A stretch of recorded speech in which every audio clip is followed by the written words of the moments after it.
itu bergerak di lingkungan yang terbatas. Tetapi ketika ada media sosial, dia bisa berakumulasi menjadi semakin lama semakin besar. Awalnya kebencian satu kecil dilontarkan kepada orang lain, orang kemudian membalas kebencian itu dengan tensi yang lebih besar, kemudian itu dibalas lagi menjadi semakin lama semakin besar, melibatkan lebih banyak orang. Jadi orang yang tidak kenal satu sama lain, orang yang tidak berpihak satu sama lain, bahkan orang yang awalnya saling menyukai dan mengidolakan, sekarang bisa saja saling menghujat dan saling membenci karena hal-hal yang sebenarnya tidak jelas, hal-hal yang sebenarnya hanya ada di dunia maya. Dunia maya, ingat tuh. Itulah yang terjadi Dunia maya nih, di media sosial. Kebencian di sana ada, kemudian di sini ada, penistaan juga ada, berkubang dalam iri dengki juga bah, ada. Tidak sampai di sana.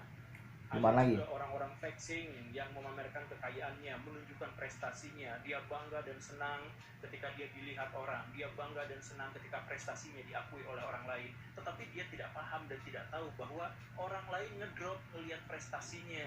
Orang-orang jadi hanya bisa berhayal. Orang-orang hanya bisa menceritakan bahwa dirinya kagum, tetapi tidak bisa melakukan apa-apa.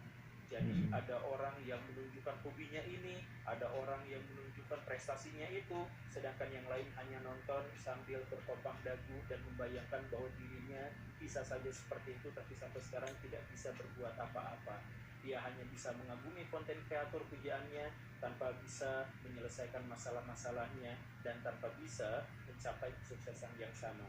Dia menghasilkan iri dengki, dia tersiksa, dia menyalahkan dirinya sendiri atas ketidakmampuan untuk berkarya, dan itu semua gara-gara media sosial memberikan akses atas iri dengki itu. Makanya pada akhirnya banyak sekali konten-konten kreator yang besar, yang kuat, yang dipuja-puji begini dan begitu, pada akhirnya dijatuhkan dengan cara yang menyakitkan. Karena apa? Karena dia sudah mengakumulasi iri dengki yang disebarkannya melalui platform media sosial. Lagi-lagi media sosial. Lagi-lagi media sosial menjadi tempat orang-orang pamer aurat demi mendapatkan cuan, pamer bokong biar dapat pengakuan, pamer ketek biar ditawari tunjangan. Kadang dia dapat, kadang tidak. Hidup itu susah, ditambah media sosial, hidup bahkan jauh lebih susah lagi. Kadang sudah tidak mendapatkan apa-apa, malah dicampakkan, dibully, dihujat, dijelek-jelekan seperti sampah. Tuh. Tapi luar biasanya adalah bahkan orang yang tidak ada kaitannya dengan transaksi binal itu pun bisa melihat, bisa mengakses informasi-informasi cabul dan vulgar secara terbuka di media sosial. Jadi ada orang yang berusaha untuk menjajakan dirinya, bisa saja dapat, bisa saja tidak. Tetapi bahwa dirinya dijajakan kepada orang lain di tempat umum bisa diakses oleh orang lain, yang juga pada akhirnya turut menciptakan fantasi-fantasi yang tidak jelas dan turut merecoki pikiran dan visi misi dari seseorang, sampai visi misi seseorang itu bisa saja hancur di masa depan. Media sosial itu adalah keranjang sampah, semuanya ada di sini. Tapi ada manfaatnya, sama seperti tempat sampah. Dan luar biasanya apa? Besarnya pengaruh buruk media sosial sampai tidak bisa diimbangi, tidak bisa diantisipasi, dan tidak bisa diadaptasikan bahkan oleh negara-negara paling maju di seluruh dunia. Setelah banyak penelitian bahwa media sosial itu merusak moral, merusak mental, merusak intelektual, merusak kehidupan sosial, tetapi tidak ada sampai sejauh ini ilmuwan yang bisa menentukan bagaimana solusi atas masalah ini. Media sosial itu adalah bagian dari perkembangan zaman, tidak mungkin bisa dihentikan. Tetapi bagaimana cara mengantisipasi sisi buruknya?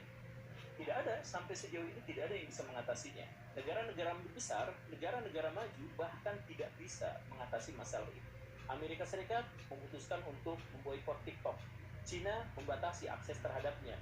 Finlandia memaksa anak-anak sekolah untuk tidak memiliki akun media sosial. Bahkan di Australia sudah ada hukumnya bahwa anak-anak di bawah 16 tahun tidak boleh memiliki media sosial. Negara-negara besar itu, negara-negara maju itu tahu dampak buruknya, tetapi mereka hanya bisa memblok, sama seperti negara-negara berkembang, karena ketidakmampuan mereka dan ketidakpahaman mereka untuk menghadapi salah satu bencana besar di dunia modern, media sosial. Nah, lalu kalau di negara maju saja monster keranjang sampah ini bisa semengerikan itu, lalu bagaimana dengan negara kita? Alhamdulillah, tidak banyak hal yang bisa dilakukan pemerintah sampai sejauh ini. Jangankan berpikir untuk berhadapan dengan sisi buruk media sosial. Kementerian sibuk mengurusi pinjol dan judol yang gak selesai-selesai, berhadapan dengan sebuah mafia yang sebenarnya menjadi karyawan di balik-balik pintu dari kementerian sendiri. Ya, begitulah. Ditambah lagi, media sosial di Indonesia saking tidak ramahnya, itu bahkan digunakan oleh kalangan-kalangan agama palsu untuk menebar kebencian. Bayangkan, agama sekarang melalui media sosial digunakan untuk menebar kebencian, menebar permusuhan, menebar hujatan dan makian. Satu ustadz dianggap sesat, yang lain dianggap sesat, semuanya sesat, dan orang hidup dalam bubble-nya. Ketika orang bisa mengakses kehidupan sosial seluas-luasnya dan mereka bisa memilih orang sebanyak-banyaknya, media sosial justru malah memberikan kepada orang itu kehidupan-kehidupan di dalam bubble, kehidupan-kehidupan hanya di dalam ceruk-ceruk sempit yang menganggap orang lain salah, orang lain jahat, dan yang benar hanya kami sendiri. Dan banyak kelompok-kelompok agamawan yang hidup dengan cara yang seperti itu. Bayangkan, jangan aku yang selama ya orang agama wis jangan inspirator nih, dianggap sebagai inspirasi untuk menentang kejahatan, sekarang justru malah terlibat dalam media sosial, jangan dan terlibat dalam kekacauan di dalamnya. Mesti hati-hati lu, ranjang sampah. Sekarang beraya hitung seberapa banyak ketikan-ketikan buruk, komentar-komentar jahat, ujaran-ujaran kebencian kita ketikkan setiap hari. Kayaknya aku jarang, aku nggak pernah. Dan aku ngepost yang positif. Apakah itu akan menambah kita menjadi orang yang lebih cerdas? Iya, aku lebih cerdas ya akhir-akhir ini. Maka dari itu kita sekarang tidak lagi bisa mengatasi media sosial, karena itu adalah produk perkembangan zaman yang tidak bisa dihentikan. Kita bisa membuat media sosial tetap produktif, tetap konstruktif. Bagaimana caranya? Setidaknya batasi menonton di bawah 1 jam, kecuali berhubungan dengan pekerjaan dan penghidupan kita.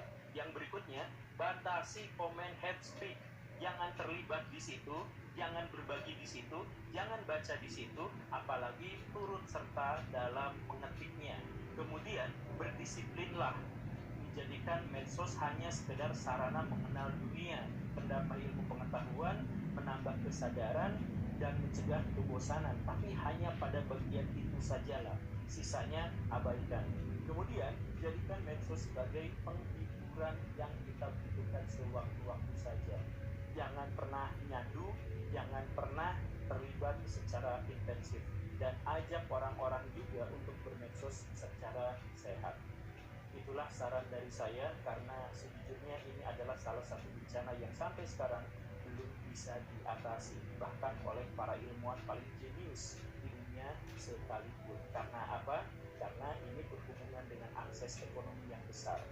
Semua cabang ilmu pengetahuan, semua perkembangan teknologi itu selalu berhubungan dengan cuan, berhubungan dengan sirkulasi uang dan ekonomi. Karena itu, karena media sosial sekarang juga berhubungan dengan uang dan sirkulasi finansial, maka kita tidak mungkin bisa hentikan. Kita hanya mungkin bisa menjadikan itu bermanfaat lebih baik. Dan tolong sampaikan kepada orang-orang, jangan menghakimi orang lain, jangan menilai orang lain sebelum kita sendiri introspeksi atas apa yang pernah kita lakukan sejauh ini. Terima kasih, ayo kita berjuang, ayo kita berprestasi untuk mencapai kehidupan yang bermakna dan bermanfaat.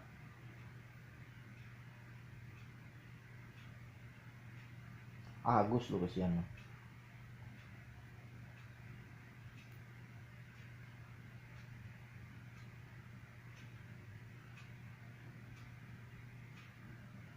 Agus ya.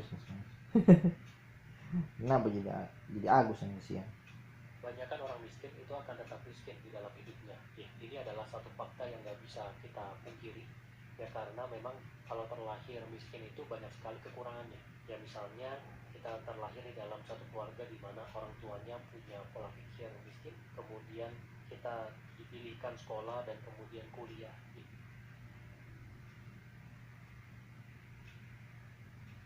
Kenapa nih kawan? Kan sekolah dan kemudian kuliah, yang mungkin juga teman-temannya di sana miskin, dari keluarga yang miskin, dan teman-teman terdekat yang kita miliki juga miskin. Itu juga adalah teman-teman yang keluarganya miskin, dan ini efeknya sangat besar sekali. Ya tentu kalau misalnya terlahir di keluarga kaya, ini akan kebalikan semuanya. pola pikir orang tuanya kaya, yang dimana setiap kali makan barang itu selalu diajarin bagaimana caranya berinvestasi, bagaimana caranya untuk berbisnis, berpikir jangka panjang itu seperti apa, dan dimana ini di keluarga miskin nggak ada. Ya, nggak ada itu. Pemilihan sekolah dan kuliah itu juga dipilihkan yang baik, dan dimana di sana juga murid-muridnya tersaring dari keluarga yang kaya, yang juga anaknya itu diajarkan oleh orang tuanya dengan pola pikir kaya, dan akhirnya ya pola pikirnya makin tajam, makin seperti pola pikir orang kaya. Tapi sebenarnya kalau misalnya kita terlahir di keluarga miskin, sebenarnya ada hal-hal yang bisa kita kontrol. Nah, ini saya coba paparkan ya beberapa hal yang dimana ini sebenarnya bisa dikontrol dan dirubah, tapi kebanyakan orang miskin seperti ini. Oh ya, sebelum saya lanjut, bagi kalian yang ingin belajar bisnis, kalian bisa cek aplikasi yang saya bangun, namanya Growin. Di situ ada lebih dari 1.500 ilmu teknis bisnis, bisa networking sama pebisnis, dan ada konsultasi tertulis dan juga template dokumen siap pakai. Yang pertama, orang miskin itu biasanya nggak bisa jaga uang. Jadi kalau misalnya dapat uang setiap bulan, itu uangnya biasanya pasti habis, berapapun jumlahnya. Nah, kalian bisa coba refleksikan ke diri kalian sendiri deh. Biasanya kalau orang miskin itu, dia pendapatannya 5 juta, itu uang habis. Pendapatannya 10 juta, itu uang juga habis. Pengeluarannya tambah tinggi. Ketika biasa apanya itu mau 1 juta pun pengeluarannya akan tambah tinggi. Marah aja lu men, nggak ada nasi goreng. Indonesia yang dimana orang-orangnya di sana ada yang jual tanah dan kemudian mereka mendapatkan uang yang banyak, kemudian mereka itu pada beli mobil dan uangnya itu dihabiskan ya dalam beberapa tahun, itu benar-benar habis, balik lagi ke titik nol.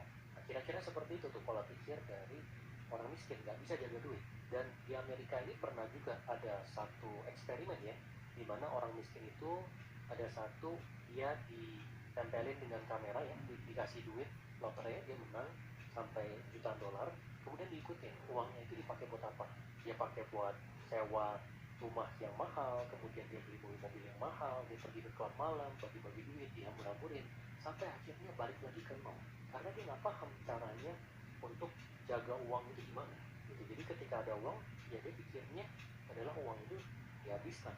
Itulah pola pikir dari orang miskin yang nggak bisa jaga uang, jadi nggak berpikir sama sekali untuk diinvestasikan untuk jangka panjang. Dan biasanya orang miskin itu ujungnya dia akan menjadi beban anak, yang menciptakan sandwich generation. Anaknya itu harus menopang dia, dan ini sering kali terjadi. Biasanya dari generasi ke generasi itu efeknya domino. Kalau orang tuanya sudah sandwich generation, biasanya anaknya juga akan sandwich generation. Memutus rantai ini nggak semudah itu. Nah, solusinya gimana? Ya dari sekarang harus bisa melek terhadap keuangan ya, harus bisa jaga uang. Yang saya selalu tekankan, kalau misalnya setiap kali ada pendapatan, nomor 1 itu langsung transfer berapa persen itu ke rekening terpisah untuk investasi. Kemudian sisanya dipakai untuk yang memang harus kita keluarkan, dan minimalisir segala sesuatu yang memang sifatnya itu bukan kebutuhan. Tapi orang kaya itu kebanyakan memang mereka mau menambah ilmu terus dari waktu ke waktu. Jadi tiap tahun isi kepalanya itu upgrade. Dan kalau kalian misalnya nggak percaya dengan ini, nggak setuju dengan ini, coba kalian renungkan. Kalian di tahun 2014 dengan kalian yang di tahun ini, tahun 2024, itu beda nggak isi kepalanya? Kalau misalnya kalian bisa balik ke tahun 2014 dengan isi kepala yang sekarang, pasti banyak hal yang kalian akan lakukan dengan berbeda. Kenapa? Karena isi kepalanya berbeda. Itulah yang membuktikan bahwa memang menambah ilmu baru dari tahun ke tahun itu sangat penting gitu. Jadi kalian harus agresif. Jadi solusinya untuk kita bisa menghindari dari pola pikir orang miskin terkait dengan ilmu ini adalah kita harus sangat agresif. Ya kalau misalnya kita miskin, ya kita harus puas dalam menambah ilmu. Orang kaya aja agresif, apalagi kalau kita miskin. Kita harus lebih puas dalam menambah ilmu ke dalam kepala kita, supaya minimal kita setara dengan orang kaya, punya kapasitas ilmu di dalam kepala. Kemudian yang keempat, pola pikir dari orang miskin itu adalah biasanya pasrah dengan hidup. Ya, jadi kalau misalnya ditanya apa-apa, biasanya nggak punya tujuan hidup. Tujuan hidup lu apa? Goal lu apa jangka panjang? Biasanya nggak punya. Nggak punya tuh biasanya. Oh ya, gue go with the flow aja, gue gitu aja, mengalir aja, ikut aja. Apa yang terjadi itu memang yang diarahkan untuk gue di dalam hidup ini. Tapi orang kaya itu beda. Biasanya mereka akan berusaha untuk membentuk takdir, berusaha untuk mengerahkan usaha, energi, waktunya dia untuk mengejar suatu goal yang dia sudah tetapkan. Biasanya kalau ditanya, dia akan punya goal. Oh, dalam 10 tahun dia ingin mencapai ini. Jadi supaya ini tercapai dalam 5 tahun, ini harus tercapai. Supaya ini tercapai dalam 5 tahun, maka tahun depan ini harus tercapai. Biasanya orang kaya itu seperti itu. Jadi, ya, contoh ekstrim saya sudah pernah ceritakan berulang ya. Kalau kalian tahu peak itu kan sudah ada peak 2 sekarang. Kalau kalian lihat blueprintnya, itu peak sampai dengan peak 8. Ya kalau kita lihat sekarang peak 2 lagi pembangunan, dia di timnya itu sudah memetakan sampai dengan peak 8. Sudah jauh di depan sana gitu. Tapi yang kita lihat baru di tahun 2024 ini sampai dengan peak 2. Yang intinya bisa melihat jauh sekali, punya goal jangka panjang. Orang miskin itu biasanya hidupnya jangka pendek. Jadi yang dia lihat itu hanya dari bulan ke bulan, tahun ke tahun. Bulan ini mau makan apa, bulan depan mau makan apa, bulan depan mau ngapain. Dia nggak lihat sampai 5 tahun lagi, 10 tahun lagi, 15 tahun lagi. Dia lihatnya itu benar-benar hanya di waktu yang dekat. Nah, solusinya gimana supaya kita bisa keluar dari pola pikir orang miskin ini? Ya kita harus berubah cara melihat kita untuk melihat jangka panjang. 5 tahun lagi, 10 tahun lagi, 15 tahun lagi, kita mau ngapain? Tuliskan di atas kertas. Saya juga tulis di atas kertas. Walaupun nanti sepanjang perjalanan kita ini akan berubah, ya karena pemikiran kita tentu akan berubah ya. Ketika kita menambah ilmu, menambah wawasan, bertemu dengan orang baru, tahu hal baru, mungkin goal kita akan berubah. Tapi nggak masalah. Yang penting setiap saat kita tahu 5 tahun lagi, 10 tahun lagi, 20 tahun lagi, itu kita arahnya mau kemana. Supaya ketika kita mengambil keputusan dalam hidup kita, itu kita bisa menyesuaikan keputusan itu sesuai dengan arah dari yang kita ingin capai. Itu karena kalau misalnya kita nggak punya goalnya, kita punya keputusan itu, ya kita susah mengambil satu keputusan. Kita nggak tahu arahnya kita mau kemana gitu. Dan satu hal yang juga penting adalah merubah orang terdekat kita. Ya seperti yang tadi saya jelaskan ya. Kalau misalnya kita terlahir miskin, tentunya kita punya orang tua adalah orang tua yang dengan pola pikir yang miskin. Kemudian teman-teman kita dari hasil pemilihan sekolah ataupun kuliah dari orang tua itu adalah orang-orang yang juga kemungkinan besar miskin. Makanya kita harus secara agresif merubah lingkaran pertemanan kita. Ini bukan berarti meninggalkan teman yang lama ya, tapi menambah intensitas atau frekuensi bertemu dengan orang-orang yang memang lebih sukses dari kita. Ya supaya kita punya vibrasi, kita punya pola pikir, kita punya semangat, ya itu terpacu dan kita nggak pasrah dalam hidup. Ya karena kalau misalnya kita punya mentalitas adalah pasrah dalam hidup dan kemudian kita dikelilingi dengan orang-orang yang juga seperti itu ya susah kita untuk merubah kita punya mentalitas. Karena banyak sekali yang harus dirubah. Dari tadi kan saya sudah ngomongin banyak ya, dari cara menjaga uang, menghargai waktu, puas menambah ilmu, dan ini adalah dari sisi motivasi untuk tidak pasrah dengan hidup. Ya makanya orang terdekat itu harus kita pilih dengan baik, karena ini punya imbas yang sangat besar. Nah, jadi kira-kira itu ya. Semoga kalian semua di sini nggak cuma hanya mencatat, tapi juga mengeksekusi apa yang tadi saya ceritakan supaya nanti hidup kalian juga bisa berubah dan kalian menjadi kaya dalam hidup. Semoga membantu ya.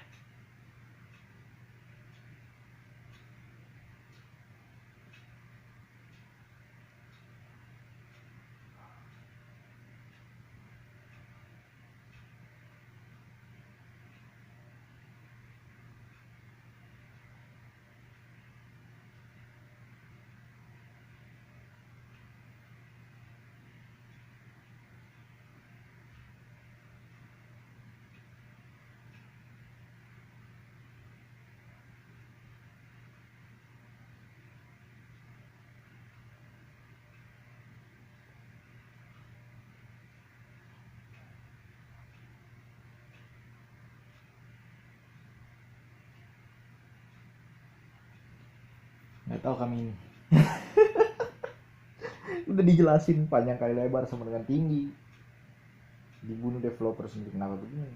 Ribet, menghapus semuanya. Oh, kenapa ya? Kami juga bingung sebenarnya.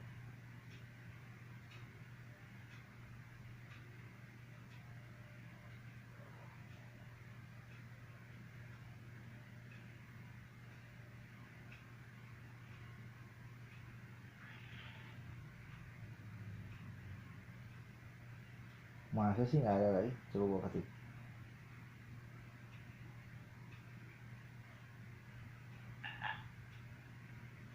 Balik ke zaman gimana industri mobile gaming memang sedang berada di di masa keemasannya. Game Angry Birds sudah pasti tidak bisa dilupakan juga karena merupakan game mobile nomor 1 di App Store ataupun Play Store pada tahun emas itu. Tapi kok bisa di mobile nomor 1 pada masanya ini akhirnya dihapus dan menghilang begitu saja. Bahkan franchise lainnya pun juga sudah menghilang. Jadi inilah bagaimana Game Angry Birds dibunuh oleh developernya sendiri. Jadi selamat datang di segmen bahas game aja.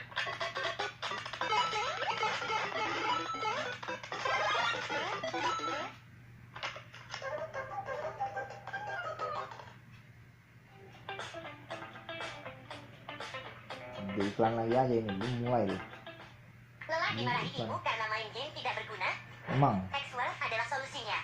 Nikmati game sambil Dimulai oleh sekelompok yang berisi 3 orang dari negara Finlandia dengan nama yang sudah pasti gue susah sebutinnya. Di mana awalnya mereka hanya berpartisipasi pada sebuah game di tahun 2000-an yang disebut dengan Assembly Demo Party. Dengan game mereka berjudul King of Carnage World yang ternyata mereka berhasil memenangkan game-game tersebut. Lalu akhirnya game ini oleh sebuah perusahaan developer game dengan nama Sanaya. Dan dari titik inilah mereka akhirnya pede untuk memulai sebuah perusahaan gaming dengan nama RLU atau mungkin Pelot aja. Dan akhirnya berganti nama menjadi Rovio karena sudah mulai dipercaya dan mendapatkan dana dari para investor. Tapi apakah perusahaan ini akan langsung menjadi ikon industri gaming mobile? Tentu tidak. Sebelum Game Angry Birds yang kita kenal sekarang, Rovio telah merilis 51 judul game selama 6 tahun dan hasilnya itu jelek semua. Sampai akhirnya pada tahun 2009 ada guys, masih guys. yang menyelamatkan mereka. Bohong. Mana Angry Birds merupakan game mobile paling populer pada masanya. Berbeda dengan sekarang yang lebih populer ke arah game RPG seperti Genshin Impact. Dimana game sekarang sedang mendapatkan update baru yaitu versi update 4.1. Dimana pada update ini Genshin Impact merilis beta baru untuk karakter Furiously. Easy is how you want to say it. This is an English surname. Yang merupakan karakter bintang 5 Blood Element Kaio. berisik nih, heran aku guys. Lah, malas aku nonton kayak begini. Berisik terus.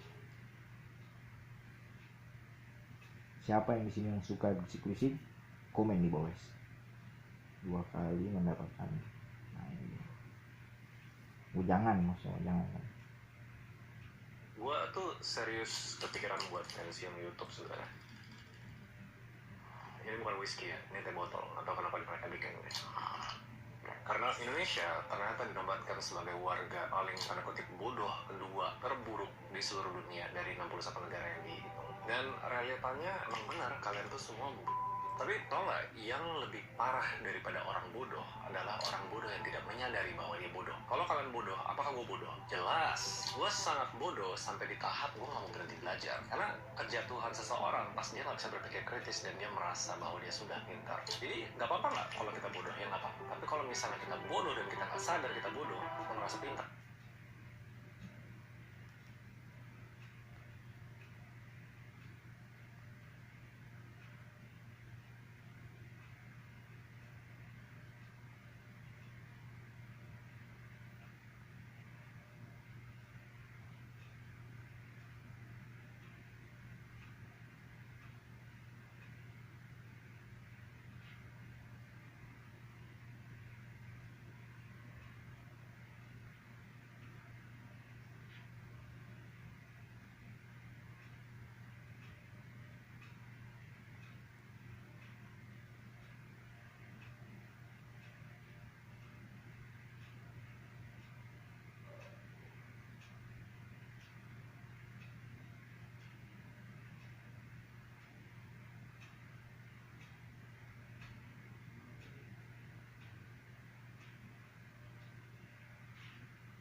guys, kita lanjut lagi guys. Lelah dia lelah. Yang live TikTok satbor. Kenapa ada yang lelah kawan? Betul-betul. Itulah manusia ya kawan. Yang bilang. Karena disitulah kalian akan bodoh selamanya. Setidaknya kalau kalian nonton video ini sampai habis, kalian tahu seberapa bodohnya warga Indonesia dan kenapa kita bodoh dan apa solusinya buat kita-kita yang pengen menjadi lebih pintar. Kenapa gue belakangan ini nggak terlalu banyak bahas tentang bisnis? Ternyata buat apa ngajarin orang bisnis kalau nggak bisa ngajarin orang cara berpikir? Analoginya kita ngasih ikan tapi nggak ngajarin mereka cara mancing. Dan kata kuncinya di sini bukan pintar IQ, EQ atau SQ, tapi itu kata yang selama ini gue lumayan ngeremehin ya, literasi. Karena literasi itu kemampuan kita untuk memahami, menganalisis, dan membuat keputusan secara kritis di kehidupan kita sehari-hari. Jadi tenang yang IQ-nya rendah, EQ-nya rendah, SQ-nya rendah. Lebih penting literasi kok. Karena menurut UNESCO dan World Bank, literasi itu the single most important factor orang bakal sukses di karir dan hidupnya. Yang nge-link banget sama kesempatan kerja sama produktivitas manusia. Intinya bisa nggak kita bikin warga Indonesia kritis? Buat kalian yang ngerasa bodoh, termasuk gue pribadi, nonton video sampai akhir, kita ngertiin dulu literasi itu apa dan kenapa Indonesia krisis literasi. Fun fact ya, sebenarnya Indonesia nggak serendah itu loh. Kita hampir mendekati negara-negara kayak Singapura, 96% literasi. Tapi kok ada data lain yang menunjukkan bahwa kita kedua paling rendah, karena literasi itu bukan sekedar bisa baca, nulis, atau berbicara. Karena kalian harus ngerti itu dibagi kedua bagian, literasi basic sama literasi functional. Basic literasi itu mengukur kalian dalam kemampuan membaca, mendengarkan, menulis, hal paling basic lah. Gak ada ini, lu nggak bakal bisa ngelakuin hal yang lain. Tapi Indonesia tuh krisis banget yang namanya functional literacy. Di sini baru kita ngomong financial, emotional, berpikir kritis, komunikasi, problem solving, dan teman-temannya. Dan kalian bakal kaget, kenapa Indonesia bisa separah itu, yang nggak 100% itu salah kalian. Memang bener ada salahnya pemerintah, negara, teman-teman kalian, keluarga kalian. Jadi siapa yang sebenarnya bertanggung jawab sama literasi warga Indonesia? Dan ini sedikit teaser ke arah Raymond Chen itu mau dikenal sebagai orang yang sharing apa sih? Karena orang tuh bingung kok dulu gue bahas finance, habis itu saham, bisnis, makroekonomi, geopolitik, sekarang masuk politik, sekarang agama, sekarang konten cari istri. Simpel lagi nih, gue di sini akan memegang pertanggungjawaban sedikit lebih besar. Satu, menyadarkan orang bodoh bahwa mereka bodoh. Kedua, gimana cara meningkatkan literasi berpikir di Indonesia. Lantas siapa yang sebenarnya bertanggung jawab kalau Indonesia literasinya rendah? Sebenarnya pas dari zaman kita merdeka, kita tuh nggak bisa dibilang 100% bobrok pendidikannya, nggak bisa gitu juga. Karena dari zaman Belanda, kita tuh sebenarnya udah terbuka soal literasi, apalagi di Ibu R.A. Kartini yang notabene hobi banget baca buku. Padahal dulu perempuan tuh dilarang membaca buku. Sampai kata pepatah muncul, buku adalah jendela dunia. Dan dulu buku tuh dijadiin jendela buat perempuan-perempuan biar mereka nggak tanda kutip diperbudak. Sampai merdeka dan eranya Pak Soekarno, dia tuh nggak berperang dengan pistol dan pisau. Perangnya adalah melalui buku dan pena. Sampai bisa ngeberantas segitu banyak orang yang buta huruf di belasan ribu tempat di Indonesia. Dan di awal bagus, tapi gue nggak setuju sama paradigmanya kalau di Indonesia membaca adalah hobi. Padahal harusnya membaca adalah kewajiban seorang manusia. Karena asal usul kita belajar literasi itu dari beberapa tempat. Yang paling gede sebenarnya pas kita lahir itu dari keluarga. Cara orang tua kita ngedidik dari lahir, hobi atau habit membaca, anaknya nggak selalu dipupukin terus, diajarin kenapa hal ini terjadi.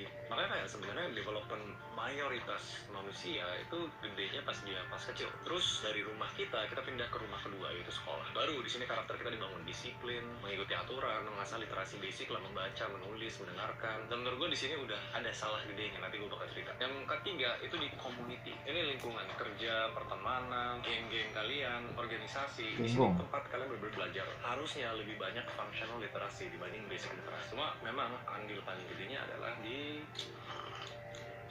kalian sendiri, yaitu individuals. Kita orang paling gede yang bertanggung jawab sama literasi kita sendiri. Dan rendahnya literasi inilah yang bikin kenapa netizen kalau kalian baca komen di sosmed, kalian bikin nggak habis pikir, mereka bisa cari kerja, harus disuapin terus. Dan gue yakin kalian sendiri korban dari apa yang membuat literasi Indonesia rendah. Ini kenapa Indonesia punya kebobrokan dalam cara berpikir.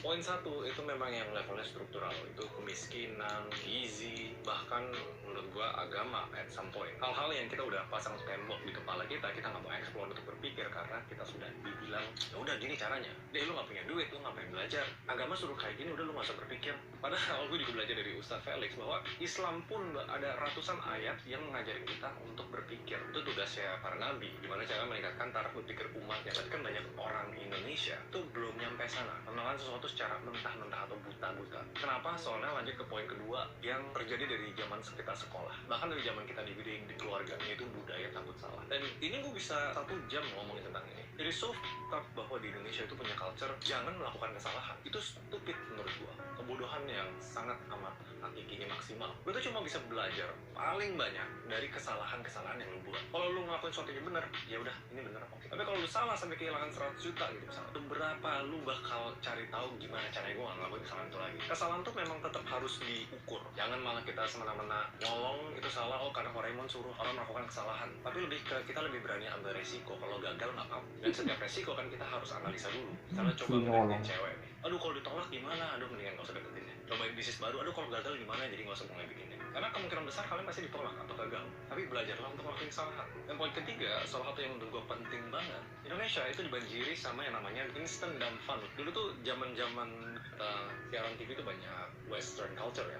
Walaupun nggak senasionalis itu, tapi banyak banget dari entertainment, media, komedi, musik yang ke-influence sama barat. Itu tuh ngajarin kita untuk berpikir. Ada plottingnya, ada karakternya, developmentnya. Zaman sekarang pas ya kalau kita lihat sinetron Indonesia ya, apa yang mesti dipelajari di sana selain dari keren aja lihat dramanya. Sekarang tinggal scrolling pakai jempol, lucu haha lewat 5 detik scroll lagi. Sekarang semuanya serba instan, kita butuh sesuatu dan langsung ada jawabannya, kita nggak bakal berpikir kenapa kita harus punya jawaban ini. Jadi ada level kecanduan teknologi dan memang infrastruktur Indonesia yang bikin kita otaknya tuh pengen cari jalan paling cepat. Salah nggak? Sebenarnya nggak salah. Ikutin semua shortcut, semuanya instan, tapi kita nggak bertanya kenapa. Apakah ini cara terbaik? Apakah ini cara paling sustainable? Kenapa ini bisa instan? Sebenarnya budaya itu loh, kritis tuh artinya apa? Untuk bikin warga Indonesia tidak bodoh adalah menyadari bahwa dia bodoh dan mulai bertanya pertanyaan why.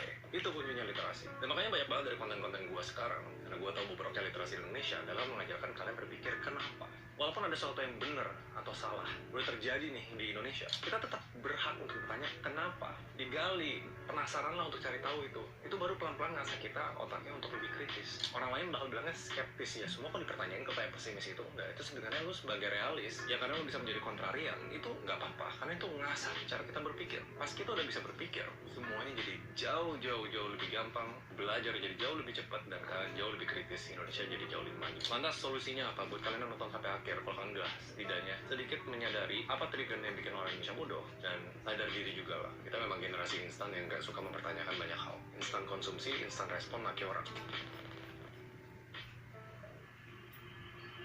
Dan ternyata solusi ini udah dilakuin sama negara yang dulu pendidikannya sama-sama bobrok lah. Kalau kita kedua dari paling belakang, Vietnam itu kedua dari paling depan. Vietnam bro, ini solusi buat kalian lebih pintar. Jadi sebenarnya berkaca dari negara Vietnam, negara dengan literasi tertinggi kedua se-ASEAN. Simpelnya ya waktu itu pemerintah investasi ke pendidikan. Itu kalau dari aspek kenegaraan, tingkat dasar digratisin, semua anak dan gak terbatas status ekonomi wajib untuk belajar. Dan karena sekolah itu tempat kedua di mana kita ekspos soal literasi, itu diinvest gila-gilaan. Ngedorong literasi, contohnya kayak ada ruang buat membaca, event-event kayak diskusi buku. Dan kunci paling simpelnya sebenarnya memanusiakan guru. Guru tuh nggak ada yang gajinya di bawah roti 400.000. Dan memang karena pendidikan basic kita paling gede di guru, ya kita harus pilih sekolah yang tepat. Lebih tepatnya, sekolah yang memiliki guru yang tepat. Cuma kayaknya video ini bakal panjangan kalau gua bahas terlalu detail. Nanti kalian komen di bawah aja mana yang mau detail lagi. Di luar dari keluarga, nanti kalau kalian jadi orang tua, jangan selalu pupukin atau kasih substan solusi ke anak. Ajarin mereka cara berpikir, bikin mereka banyak bertanya. Jangan marahin kalau mereka bertanya, jangan marahin kalau mereka gagal. Simple aja, why? Kenapa hal itu terjadi? Kenapa gagal? Kenapa lu gak suka ini? Kenapa lu suka itu? Banyakin pertanyaan why. Layaknya seorang filsuf yang semua ditanyain why. Tapi kalau filsuf menurut gua agak ekstrim ya, cuma mikir why tapi gak ngelakuin sesuatu. Yang mungkin poin gedenya juga dari 4 trigger itu ya, komunitas sama individual. Pilihlah circle-circle yang kelihatannya nggak cuma dumb fun. Yang kalau pembicaraannya itu tuh mempertanyakan hal-hal yang terjadi dalam hidup. Bertanya dulu, itu fokusnya. Dan lu sebagai individual, apakah harus memaksakan diri untuk baca? Jawabannya sebenarnya iya. Tapi kalau kita memaksakan diri terus dan kita nggak suka, makanya itu yang bikin orang lama-lama nggak suka baca. Jadi saran gua, kalau mau baca sesuatu yang kalian suka. Kalau kalian lagi suka main game, bacalah tentang game. Jangan cuma nonton, jangan cuma main itu sendiri. Gue baca kok tentang game design, industri CAGR berapa di Indonesia, dan kenapa didominasi sama asing, FDI-nya berapa, gue baca. Jadi ada trigger-trigger kecil kita sebagai individual, kalau kita penasaran sama sesuatu, Google lah, simpelnya gitu. Dan mungkin tips paling basic untuk meningkatkan literasi Indonesia adalah tontonlah atau konsumsi konten-konten atau materi yang bikin kalian bertanya, sekontroversial apapun itu. Karena kebanyakan orang kalau udah kontroversial, ini nggak sesuai sama nilai gue, akan dibaca, dipelajari. Walaupun lu nggak suka dan lu nggak bakal ngelakuin hal itu, misalnya tentang narkoba ya, baca anyway, cari tahu. Misalnya tentang seks yang gue tahu tabu banget di Indonesia, baca anyway, pelajarin. Coba deh, kalau misalnya nggak perlulah fokus harus baca tentang finance, self development. Intinya kalau kita udah punya budaya untuk selalu why, kita mau pertanyakan hal-hal, percayalah itu bakal meningkatkan literasi kalian. Dan mulai sekarang, secara teknis gue memang pensiun jadi YouTuber bisnis. Gue pengennya fokus ke konten-konten yang bisa bikin kalian bisnis doang yang dia pensiun, cuma bahas hal-hal bukan dia pensiun beneran kan. Kontroversial, so beli let's be kontroversial. Kalau tiba-tiba ada satu orang yang lawan 99 orang yang ngomong hal A, ya udah jadilah kontrarian, kita bahas hal B. Kalau emang bisnis ternyata sesuatu yang bikin kalian bisa berpikir, dan kita bahas bisnis. Jadi itulah, semoga direction baru dari konten-konten gua yang bukan YouTuber bisnis lagi sebenarnya bisa bikin kalian lebih tajam pikirannya. Nah, kalau kalian suka tipe-tipe diskusi kayak gua sama Ustadz Felix, yang menurut gua sama-sama pemikir ya, nanti gua bakal lebih banyak mengundang tanda kutip pakar-pakar lain pakai judul belajar, tapi sebenarnya kalian pelajarin itu bukan isinya tapi cara berpikirnya. You guys, Raymond udah bukan YouTuber bisnis lagi, tapi gue sebagai content creator / public figure yang meningkatkan literasi warga Indonesia. Kalian setuju atau enggak? Kalau enggak, monggo komen di bawah. Tapi kalau kalian ada spesifik yang kalian pengen pelajarin, kalian komen di bawah. Nanti kalau gue belum ngerti, ya kita belajar sama-sama aja. Sekarang semuanya tinggal Google, ChatGPT, lu bisa belajar. See you guys in next video. Bye-bye.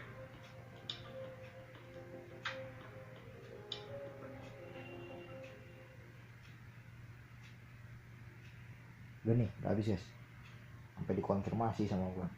Udah habis. Beda video konten-konten Raymond Chin. Tipe konten yang dibuat sama Raymond ini informatif dalam bentuk talking head kayak gini. Pertanyaannya, apa yang ngebuat videonya bagus? Kita coba bahas jadi 3 bagian. Pertama, judul videonya itu nangkep perhatian banget. Bahkan kalau kalian ikutin sampai pernah di-cancel gara-gara video resesi 2023-nya. Kedua, animasi motion grafiknya itu asik banget. Mulai dari animasi teks. Kencang banget itu suaranya. Kayak lain rip yang lain gitu kan. Lain gitu ya. Suka-suka dia aja lah. Nggak nyangka guys, aku bikin video udah 30 menit. Padahal aku dari tadi nggak ngapa-ngapain. Cowok sukses jangan menikah. Pantesan aja teman-temanku nggak ada yang nikah ya. Yang ibu maksudnya. Kalau aku sih nggak tahu guys. Karena aku belum dapat pasangan yang tepat, jadi aku belum bisa jawab guys. Ya begitulah hidup. Kadang kita begini maunya begitu, kadang kita begitu maunya begini. Kayak maunya gua. Vietnam Night Life. Apaan tuh artinya?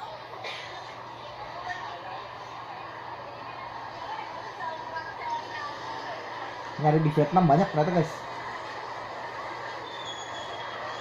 Tuh. Mana aki-aki semua.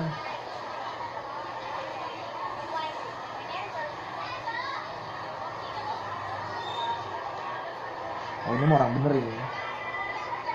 Nggak mungkin nggak bener. Banyak amat ya. Nggak berani ngomong aku. Nggak berani ngomong, ini kebanyakan ini mah orangnya. Nggak berani ngomong guys. Ini kita lihat Phantom aja. Nggak bener. 59, cepet ya. $2 guys. Padahal aku nggak beli lagi loh. Nah itu dia loh. Ayo. Emang bener guys, kalau kita beli di tempat yang benar, itu bukan turun, dia naik guys yang bener mah. Nah kalau misalnya kita beli di tempat yang salah, habis kita beli nyungsep malah, aduh kacau dah. Tuh ya kan, 5.000 guys. Kita swap deh, kita beli lagi guys. Swapin kacau. Nggak boleh, kita nggak boleh jatuh cinta terlalu lama pada sebuah koin guys, nggak bener itu. Yang ada honeymoon period itu mentok-mentok 2 hari 3 hari udah buang, udah nggak beres guys, 3 hari. Jadi memang itulah percepatan sekarang terjadi guys. Bahkan yang foundernya di situ aja dia aja pindah lagi gitu loh, maksudnya kayak naratif baru dia pindah lagi ke naratif yang lain gitu cuy. Jadi ini sinyalnya parah nih guys, cuman kayak muter-muter doang gitu. Apa kurang nasi goreng atau gimana? Tapi kalau secara 24 jam price actionnya emang lagi drop guys, 60% ya. Mewi. Nah Mewi juga sama nih. Mewi gue beli ada 3 nih, jadi ada Cloud, Maestro, Pulse, sama apa lagi. Kayaknya ini doang ya. Terus yang $2 gimana? $2 turun naik 1,83 cuy. Ya begitulah. Memang ini masih kecil loh persentasenya tuh. Ngantuk. Persentasenya tuh ibaratnya kayak ini kue, terus kuenya gue potong jadi super kecil gitu. Nah inilah segininya nggak tahan uji loh ya. Apalagi lebih dari segini loh. Ngaco kali loh. Tadi aku jadi ceritanya masukin $16,2, sekarang sisa 14,86 cuy. Berarti ini bukan untung dong ya, rugi ini bandar. Tapi gak apa, ini kan hari pertama cuy. Jadi kalau hari pertama aku baru masuk, aku nggak berekspektasi apapun, karena ekspektasi itu harus dibuang. Lu pengen cepat nih untuk mendapatkan sesuatu, terus dibuang dulu gitu loh. Lu bisa BEP aja, baik modal dulu tuh udah bagus. Ibaratnya kayak buka, namanya tuh buka cabang ST pertama tuh belum tentu bisa cover satu gerobak gitu, nggak mungkin. Tapi ST ketiga, keempat, kelima pasti bisa nutup satu gerobak, tinggal ngebayar lu nya tuh. Naik lagi 15,05 cuy. Jadi dari 14,85 tadi kan, terus naik 15,5, terus 0,09 itu turun lagi. Jadi memang itu pergerakannya bener-bener se ekstrim itu. Jadi kayak apa ya, jet coaster ya, turun naik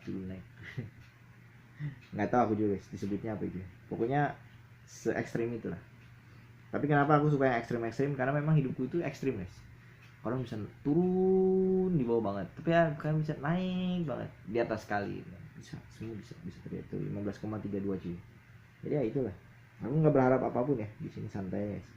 Ini minusnya ada yang $62,3 nih. Nggak main-main, bikin ngantuk asli. Ngomongin minus tuh ngantuk guys asli. Nggak tahu juga kenapa ya. Mungkin sedang tidak baik-baik saja kawan. Sedang tidak baik-baik saja dia. Ya udahlah, itulah. Ya udah guys, thank you banget udah nonton video kita kali ini, karena kebetulan banget bateraiku sudah habis dan aku juga baru gunting rambut tuh. Cuman ini boplak sedikit nih di bagian sini. Boplak sedikit tapi nggak apa-apa. Aku sangat senang sekali dengan guntingan rambutku. Karena nggak boleh ya kita menjelekkan guntingan rambut kita sendiri cuy. Apapun yang terjadi kita harus keep optimistic. Namanya apa sih? Ya itulah, pokoknya menilai sesuatu dengan sisi baik. Kalau cari sisi jeleknya aku banyak banget guys, banyak banget. Buruk-buruknya mah banyak. Tapi karena aku berpikir ngapain sih kita harus berpikir yang jelek. Oh hidup ini kan kejar coaster ya, kadang naik kadang turun, kadang nggak ada perubahan gitu. Tapi ya percayalah, segala sesuatu ada masanya, dan setiap masa ada orangnya, dan setiap orang ada masanya juga. Jadi apa sih, kompor gas. Jadi kuncinya adalah pakai kunci G kali ya. C A minor D minor ke G ke C lagi, A minor D minor ke G ke C lagi, A minor D minor ke C ke G lagi. Jadi kayak gitu guys. Ini agak-agak ekstrim ya. Masih bisa dalam waktu berapa menit doang si ekstrim ya. Ini emang ekstrim ya sebenarnya. 46.000%. Aku lihat volume mana nih? Kosong ini, bohong ya bang.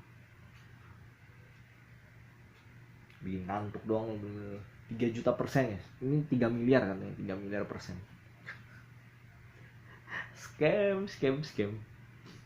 Gak, memang dari zaman aku masih kecil aja aku udah ngeliat scam itu di saat aku sekolah guys. Kalau kalian pernah nge-scroll video aku yang waktu lagi aku masih sekolah gitu ya, aku pernah di masa itu pengen dapetin sebuah apa ya, project gitu ya, ceritanya project guys. Tapi ternyata apa yang terjadi, bukan project yang aku dapat guys, masalah yang sangat besar, yakni adalah aku hampir dituntut masuk penjara cuy, gara-gara beli barang ilegal, katanya belum masuk bea cukai gitu. Si kampret, ngapain lu jualan? Terus kalau misalkan lu bilang itu belum masuk bea cukai, kenapa lu telepon gua bisa-bisanya minta tanggung jawab? Padahal itu barang udah nyampe di lokal. Kayaknya itu aneh menurutku guys ya. Makanya dari situ aku pakai logika aku. Wah ini mah cuma mau ngerjain gua doang, si kampret bener. Udahlah aku bilang aja, Pak saya lagi di kantor polisi, Bapak mau ngobrol sama Bribtunya atau Bribka atau Brikpol, mau Brikpol. Nah ditutup langsung teleponnya. Makanya kita tuh harus pergaulannya sangat luas ya, bukannya gimana cuy. Apalagi kalian yang baru lulus SMP pengen langsung kerja aja, nggak mau sekolah lagi, udah capek katanya. Ya jujur aja ya, gua aja dari SD aja gua nggak pernah berpikir gua mau langsung kerja gitu ya kan. Mungkin bikin usaha ya kan, jatuh lagi bangun lagi, jatuh bangun, itu dibibit gitu loh. Kerjaannya tuh dibibit, jangan menyerah dulu sebelum beraksi, karena beraksi di tempat kerja itu yang dilihat bukan aksinya aja tapi etikanya cuy. Lo etika lo ya parah lo ya kan, mau berharap dihargain gitu ya, susah lah gitu, susah cuy. Nah, jadi aku belajar bahasa Thailand nih berapa lama ini, Malang Thai. Salah dalam Malang dikap. Nah ini si salah dikap nih, aku hampir aja lupa loh ini kadang-kadang. Ini yang mau di naikin yang mana, eskalasi namanya, eskalasi, cara eskalasi kasus di Thailand. Sampai Thailand banyak juga guys kasusnya guys. Kita ngiranya cuman apa bencong-bencong dong misalnya, ternyata nggak juga guys. Ladyboy juga ada ya. Ladyboy maksudnya bencong tuh kawan. Itulah. OS, jadi ini memang channel ini mengisi tentang bagaimana kehidupannya, bukannya cuma tentang hal yang aku jalanin aja, tapi tentang ya, all general of life, all general. Kita mainnya general, kita nggak main fokus-fokus. General yang mendisruption beberapa bagian dalam kurun waktu tertentu. Serem nih kawan. Ya begitupun di rumah nenekku ini guys ya. Zaman dulu tuh aku waktu daerah sini masih rawan gitu ya, pernah dimasukin maling guys rumah nenekku guys. Nah begitu malingnya tidur di tempat ini guys. Kocaknya habis dia ngerokok dia buang di situ. Mana masih nyala lagi. Kalau kebakar nih repot juga nih. Aduh, aku buang aja langsung guys. Ya kita sadar ya kan bahwa dalam hidup ada orang-orang yang memang sengaja gitu ya melakukan sesuatu demi keuntungannya gitu guys. Tapi aku nggak masalahin sih, namanya juga hidup gitu kan.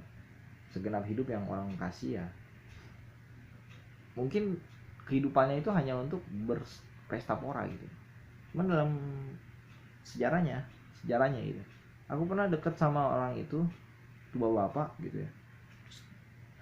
Dari penciumanku mengatakan dia nih malingnya nih yang ke rumah nenekku.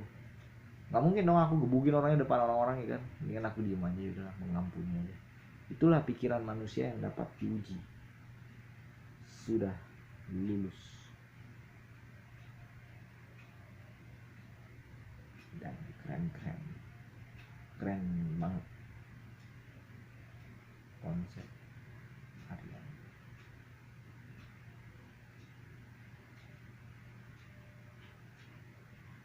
Jangan dibikin rata kanan kawan ya. Keren banget harian. Oke kawan.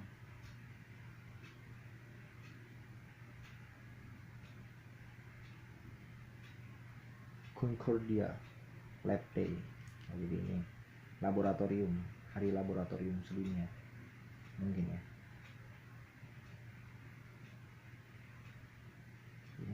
Orang kan begitu kawan, mau nyari apa lagi dia dalam hidupnya. Kalau nggak ada yang nyari nasi goreng, nasi uduk, bakwan jagung, ya itu bakwan udang kawan. Tambah bakwan udang kalau nggak mau apa lagi kawan ya begitu. Ambil Hamperio. Hamperio. Kenapa jadi Hamperio? Bawa kemana? Apa ya? Ada kemajuan dikit walaupun dikit, yang penting ada kemajuan ya kan. Yaudah, thank you banget udah nonton video kita kali ini. Aku sambil ini guys nge-scroll nih, barangkali ada apa yang bisa kita ungkap di dalam video kita pada malam hari ini. Ini ngomong udah malam guys, berapa sih? Jam 7:11 guys, 7:11 cuy. Ya jam 7:11 seru juga sih menonton, mengerjakan hal-hal yang nggak penting, melihat hal-hal yang ya seru lah, apanya yang seru. Job industry if there is a change as well, itu artinya dia senang gitu ya, menjadi manusia apa adanya. Kayak aku kan apa adanya orangnya, apa adanya aja aku, nggak ada aku ada yang apa yang nggak ada. Bisa lah kawan, seperti itu kawan. Hangkerio